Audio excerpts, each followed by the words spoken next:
I don't know if you guys ever noticed that in the Bible, you've got somebody who is a Gentile Bible writer, a non-Jewish man, and this Gentile's name is Luke. Luke wrote the book of Luke, and he also wrote the book of Acts. He was a good record keeper. He kept thorough notes, very, very organized, very detailed notes on things. But he had a Gentile mind, a non-Jew mind, a Gentile amongst the Jews. So, for instance, when you see the writings of Luke, and I think he was so detail-oriented because he was a physician. He was known to be a physician, a doctor. So, taking lots of notes and being very studious and all, and very descriptive. So one of the things that you might notice, unless you have it, no big deal, but when Luke writes about the sea, many times he calls it a lake, where the other Bible writers will call it the sea.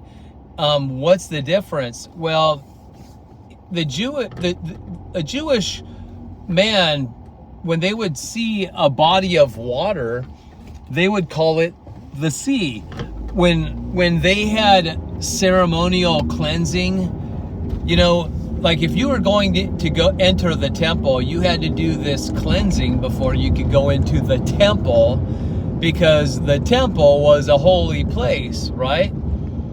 Now we understand what a temple truly is. It's your body.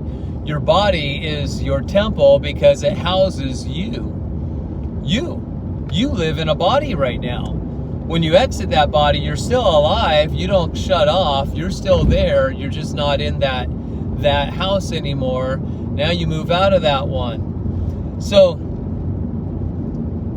before going into the literal temples, though, they would ceremonially wash their hands in what is called the sea. And what this was a wash basin that they had, kind of like putting not as small as a bathtub, but kind of like what a bathtub or a small pool, a children's pool would do. It would hold water, and they called that the sea. That's why when Yeshua said, take a problem and tell it to be cast into the sea, cast it into the sea. Well, what did the sea represent? It's a place of that you can cleanse away the filth, right? A place to wash away the filth. That's why it was called the sea. It represents cleansing, So when you read Matthew, Mark, and John, they'll always call these bodies of water the sea, where when you read Luke, he might call it a lake, right? So there's a story where these writers wrote about Yeshua being on a boat with his disciples, and the goal is to get the boat to the other side. They're going to travel to the other side. Now, there's so much meaning in this traveling to the other side in this boat with Yeshua in the boat. And I just want to break it down for you because I can't read it right now, but I'm going to recollect the story and share with you some of the basic things that happened, although I can't get into all the details because I'm driving right now, and so I can't read, of course. But they're in a boat. They're going to the other side. Yeshua is in the boat with them. In fact, it says he is in the belly of the boat. There the Christ was. Christ was in the belly of the boat. Christ, Christos, or Moshiach, the Messiah. right? I like to call Jesus Yeshua. So if you're wondering why does he say Yeshua, that's just my personal thing. I call him Yeshua. I don't use Jesus very much unless, I'm talking to you guys on videos or talking to somebody else about Jesus, if we're having a conversation. But for me, I just say Yeshua. And so Yeshua, the Mashiach, the Messiah, is in the belly of the boat, and he is sleeping. Now, the disciples notice that there is getting to be some choppy waters, winds are blowing, and suddenly they find themselves in a storm. And the boat is going through a storm. And it's on this water, it's rough waters. Can a lake have rough waters? Or does it have to be out in the ocean sea? Well, I don't know if you've ever been in a choppy lake before. I have. I went up to Lake Tahoe here, and not too far away. I went on. Was I on the California side or the Reno, Nevada side? I can't remember. I think I was on the Reno, Nevada side of Lake Tahoe, but we were at the lake anyway, and my sister had a house out there. I was visiting her, and her husband took us all out in a boat one day, and my sister and I sat side by side in this thing that he was towing behind the boat, and the water was so choppy that day, everybody got seasick. And it's crazy because I was the only one that didn't get seasick, although in my younger days, I used to get super seasick and car sick and air sick, but I didn't get seasick for some reason, although the water was super choppy. But when the water would hit our face, it felt like rocks were hitting my teeth, right? And I was making my sister laugh because I kept telling her husband, "Stop throwing rocks at our teeth," and she was laughing because she felt it too. So anyway, the waters were super choppy though, and rough. So, a lake can get crazy choppy and rough. So this is what was happening. There's a storm on the lake, and it's almost like there is a power, a force out there that is coming in opposition of Yeshua getting across this lake with his disciples safely. What kind of opposition do you think that is?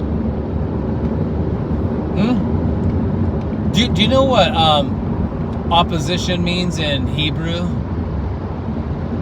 Or do you know the Hebrew word for opposition or opponent or opposer? Is Satan, Satan. Satan. Did you know that the Old Testament not only describes the one they call devil as a Satan, but it even described Yahweh acting as a Satan too, because all it means is opposition, an opponent. So if Yahweh is coming against someone or something or some belief system or something like that, well, it means he's coming as a Satan. So don't get offended because of what I just shared with you, because it's in the Hebrew. If you actually read the Hebrew, you'll see it in there. Pretty interesting. A lot of things that you can unveil in the Bible when you get into the languages that it was written in. So anyway, the destiny is to get from one side to the other, and opposition comes in the form of a storm, and the storm is tearing this boat apart. And the disciples in the boat, they start to get very afraid and concerned, and they're trying to fight the storm, and they're losing. And then they're like, where is Yeshua during all of this? Oh, well, he's in the belly of the boat. He's sleeping, actually. He's sleeping? We're going to die out here. Doesn't he care? So they cry out to him, you know, like, wake up. What are you doing? You got to come help us. We're going to lose our lives. The boat's going to sink. So Yeshua arises. The Christ arises. The Christ comes to the boat and speaks to the wind and the waves. And it's interesting. I can't remember the Greek, but what the meaning is, he told it to hush, meaning be silent and put a muzzle on it. Right? You ever see, like, I have neighbors that walk their dogs, and they have this muzzle on their dogs so that the dog can't bark or maybe even bite somebody, so they walk it with a muzzle. I always feel bad for dogs like that, but I don't know what the dog's behavior is, so they put a muzzle on it to keep the dog silent. Well, that's what Yeshua was telling the storm, put a muzzle on it, and it obeyed. And they were shocked. Like, even the wind and the waves obey him? Who is this? What kind of power does this man have? Right? They were blown away. But then they find themselves getting to the other side. In fact, there was another story where Peter, who attempted to walk on water, just like Yeshua, but he began to sink because he took his eyes off of Yeshua and he started putting his eyes on his surroundings. As long as his eyes were on Yeshua, he was doing the stuff Yeshua could do, the Christ could do. He was doing the very thing the Christ could do. He was looking to the Christ, and he was doing the very thing that the Christ could do. Perhaps Peter was thinking, as he is, so am I in this world, right here, right now. And he was walking on water. But when his eyes paid attention, his focus was on his surroundings, because the wind starts blowing, the waves start reacting. Well, he begins to sink. He began to sink. But Yeshua grabbed him, pulled him up, they got into the boat, and then it says immediately they were at the other side. Immediately they were at the other side. I mean, that's pretty fast. Immediately they went to the other side. Another goal, getting the boat to the other side. Well, so let's kind of break this down. If you think of a boat as a house on water, it houses people and it's on the water. So a boat is kind of like a water house, right? But it's also used for traveling. But then again, some people have motor homes, and their homes are used for traveling as well. So it could be a home in a boat, it could be a home on wheels, right? But it houses people. So we call our bodies a temple, because a temple sounds much holier than just saying house. Now, the Greek word for house is oikos. Oikos. And many times it's used to talk about our bodies, because our bodies house our souls, our spirits, and even our brains, where our mind realm is stored in there, right? Now, if a boat could represent our bodies, then think of your body traveling through this world where you find yourself in storms all the time, especially when you are in training. That's what a disciple means.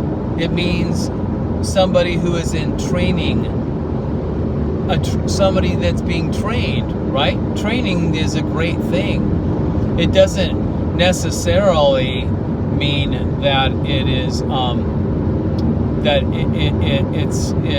it's to punish you or anything. No, it's good. But some people think training is bad because they use the word disciple, and then they hear discipline in there, which that's where disciple comes from. Discipline, it means a disciplined one, somebody that's being disciplined. But discipline isn't bad. It's just a naughty word in our heads, because when we hear the word discipline, we imagine getting punished. But you know what I like to call it is, you know, because people call me disciplined all the time. I hear it all the time. I'm so disciplined with the way that I eat. I'm so disciplined with the way I work out. I'm so disciplined with this and that. And the thing is, I call it constructive living compared to destructive living, right? You've got constructive living, which is training. You know, you're doing something constructive for you. That is discipline. Destructive living doesn't take discipline at all. It's the easy way out. Eat sugar all day, drink alcohol all day, eat candy, you know, eat processed foods, eat the junk out there that is just so easy and just explodes in your taste buds. So it must be great, right? And that's the easy way out. But is it the easy way out? Is it the easy way out? It might seem temporarily that it is, because it doesn't take much effort to eat that stuff. And it tastes so great, and it stimulates your senses so much better than my diet. I'm on a carnivore diet, and all I eat is whole eggs, a little bit of cheese, and fatty meats. And that's it. Sometimes I might have a half a glass of whole milk, you know. Sometimes I might have some plain coffee, just black, you know. Maybe once in a while, to treat myself, I put a dash of heavy creamer in it, but I still don't even drink a whole bunch of coffee. But that's my diet, and so I drink some coffee now and then, and I drink water. And if I want to get real fancy, I'll have some mineral water, you know, just bubbly water, but never anything with any kind of flavoring in it. Whether it's natural flavorings, artificial flavorings, it doesn't matter. I only drink plain. So anyway, that's my diet, you guys. Eggs, pretty much fatty meat, like beef usually. Maybe some bacon now and then. Not really a fan of eating pork myself, not because of religious reasons. I just don't really feel good on it. Not a big fan of chicken either, but I will have some. But anyway, and I'll have fish occasionally too, which I do enjoy. But so I have a very plain diet, and people think that I'm super disciplined. But all I did is I tried something out, and I got the amazing benefits from it, and I've never felt better in my life from eating any kind of way. I do this carnivore thing. I honestly have even thought of doing a carnivore channel, like some type of life coaching for people to help them with diet, exercise plans, getting themselves physically, mentally healthy, and even spiritual. I wish I could do it on this channel, but I think a lot of people are just looking for some Bible stuff on here. But who knows, maybe a shift will happen. We'll see. But anyway, so discipline, you can call it discipline, because all discipline is training. You know, I am training myself not to follow the urges, the fleshly urges. I'm training myself to say no, not to cave in and just feed myself, because you know, I could eat sugar all day, and that'd be so fun. I mean, who doesn't like eating chocolate chip cookies or ice cream or cake or whatever, candy bars? I mean, it all sounds great.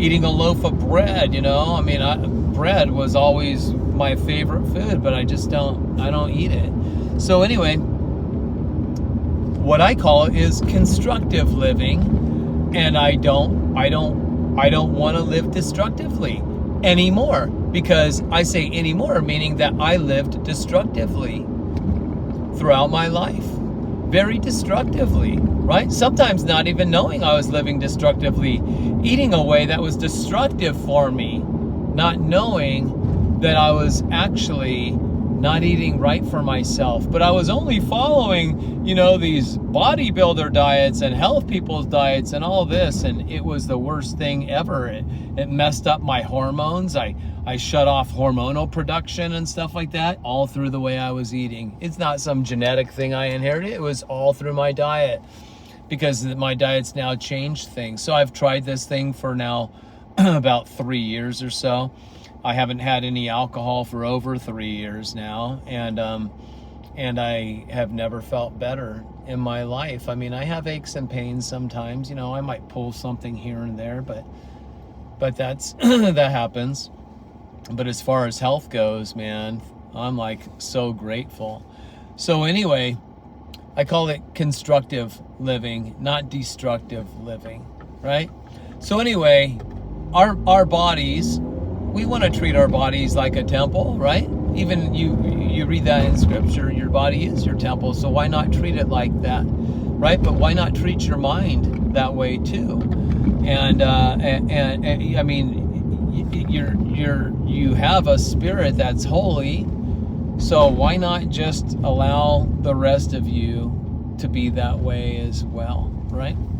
So Yeshua's in this boat, and we'll call the boat your body, and which is amazing, because where does Christ live? You're joined to his spirit as one spirit. Paul says that in 1 Corinthians 6:17. You're one spirit with him. 1 John 4:17, John says, as he is, so are you in this world, right? As he is, so are you. So you have the same spirit, the same life in you that Christ had in him and still has. And you have all of that power that comes with Christ stored up in you, right? It's in you. So Yeshua says, the kingdom of the heavens is in your midst, or within you. Your midst, your center, the very midst, the center of your being. Where would that be? Well, it's the place where he said, out of your belly will flow rivers of living water, life water, the water of life, right? And that belly is the place where Yeshua was sleeping in the boat, in the belly of the boat. Do you get it? Christ in the belly of the boat. The Spirit of Christ, the Holy Spirit, where rivers of living water flows, is right in the belly of your boat, your body. And the disciples represent your emotions. When your mind gets like Peter, his attention was on his surroundings. He focused on his surroundings. And when we focus on things that are there to instill fear in you, you forget who you are, you forget what you've got, how to use it, and what happens is you might find yourself crying out to God, who seems super, super distant. Where are you, God, when I need you? Where are you? Where are you? You're sleeping in the belly of the boat. Wake up. Don't you care? We're all going to die out here. And the Christ arose, and he calmed the sea, and they made it to the other side. You and I, we have that life, that power. That is who we are. That's who we are. We are spirit. That is our identity. Spirit first. That is our life. That is where you get your spark of life, right? From spirit. It's like God took a part of himself and boop, that's in you. That is your life, right? And then your soul composes up your makeup of an identity and all that, who you are as a being. And then you are given a body. You are given a boat, something to house your soul and your spirit. But your spirit is the life of God in you, the same life that Christ had and has in him.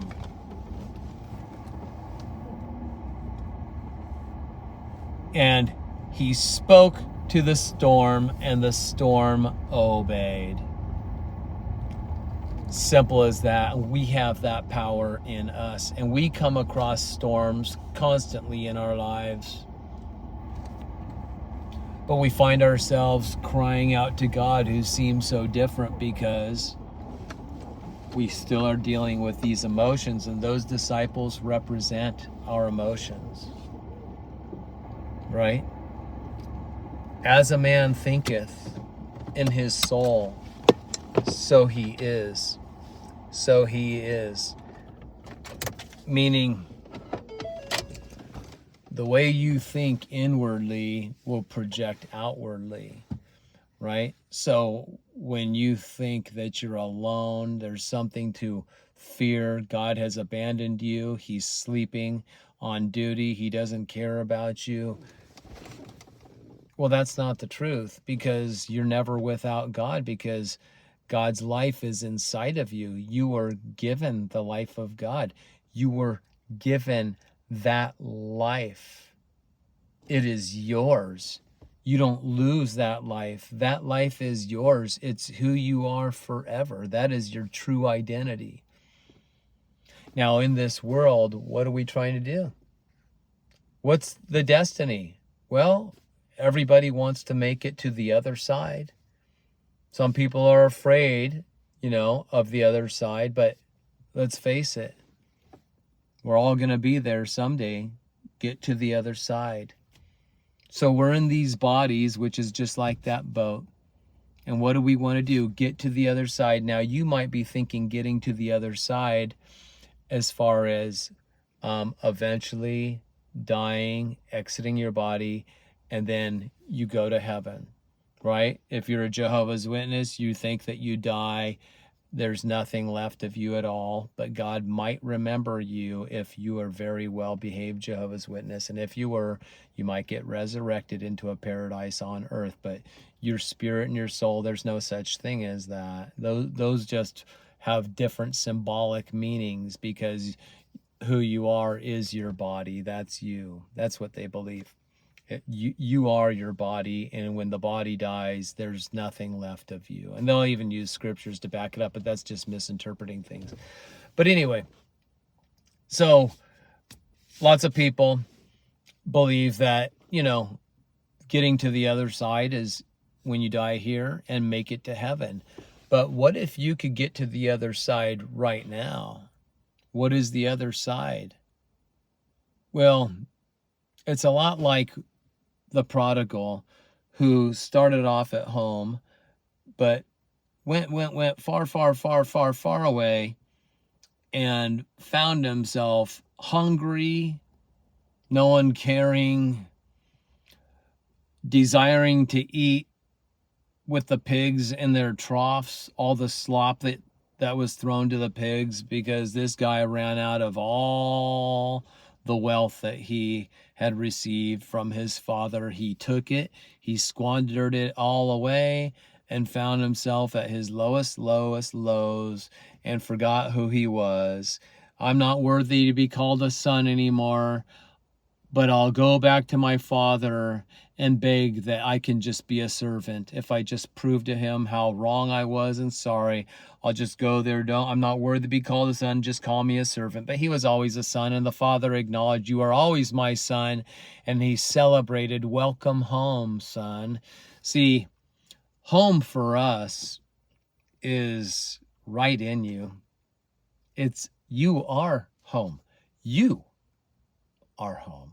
Home is you, the true you, not the labels that you've built up about yourself, identify with. I'm this, I'm that, I'm just or I'm all that, I'm above others because I have this much money. That identity, that is a false identity. That is an earthen narrative that you have taken on yourself. You have received it. Maybe others tacked it on to you, but you held on to it, and you're still holding on to it. Nobody's forcing you to believe something about yourself. Nobody can force you, but you're still believing things about yourself and identifying with these things, right? When the true you is, there's no separation from you in Christ, the Christos, the Messiah, the Mashiach. That is your identity, don't you know? If you call yourself Christian, that's you've got to believe that. Otherwise, you're just using a title that means nothing, right? I'm a church going, I follow Jesus' footsteps. Well, too bad, because if you're just following old footsteps, well, if Christ is in you, his steps are yours. You're just, you might be walking differently. You might be doing things in the world, that is, that doesn't make it look like you're walking in Christ. You might be doing the things of the world, but you're no part of the world, although you're acting like you're part of it. I'm no part of the world, and I spent most of my life acting like I was part of the world, but I was just acting. But I'm no part of it. The mindset, the where I have to believe what the world says about me, and that's it. And I have to believe all these labels that I say about myself, and that's it. That's what the world thinking is. It's the thinking of the labels, right? It's worrying about things that are just, what are you going to do? We all exit here. When we do walk out of our bodies, we don't take our money with us. We don't take our titles with us.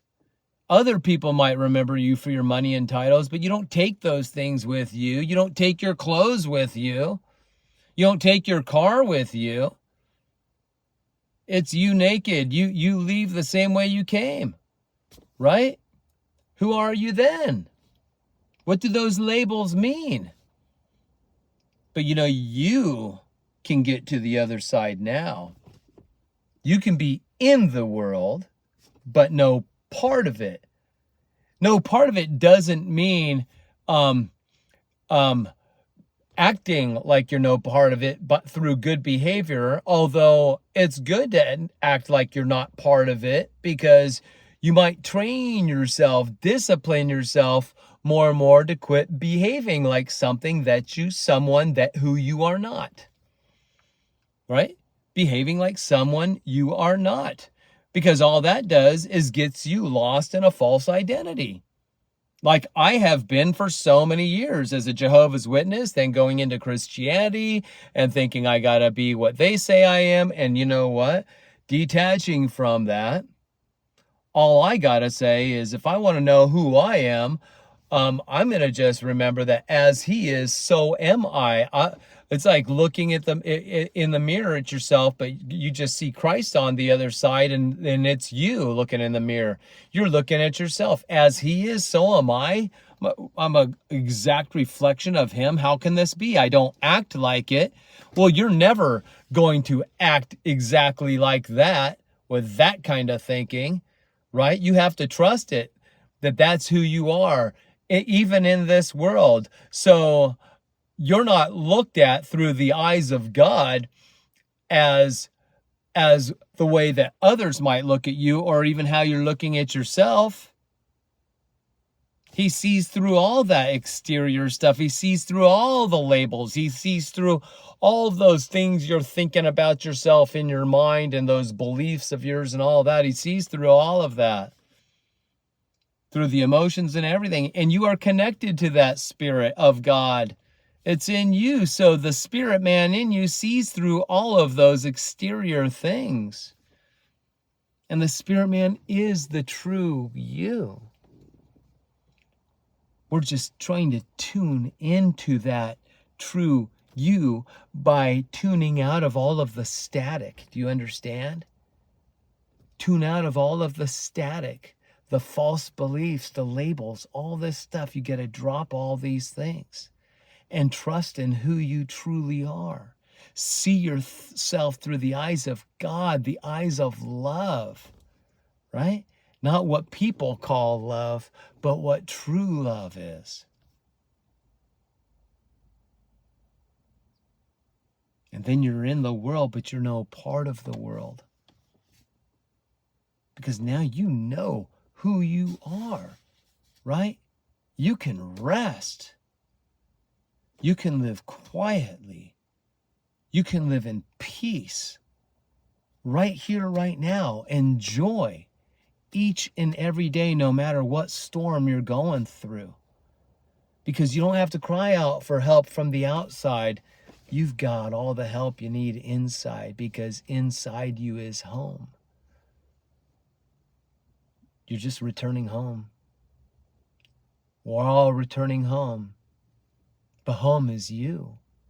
Home is you. Do you realize it? The kingdom is in you, in your midst, the very center of your being. This is your spirit, man. All of the kingdom contained in your spirit. That is truly home. Your minds, your emotions, that realm needs to return home to your true identity, who you truly are. And when the Christ arises in you, boom, you made it to the other side. You made it to the other side. All right, love you guys. I got to get going. God bless you all. Talk to you next time.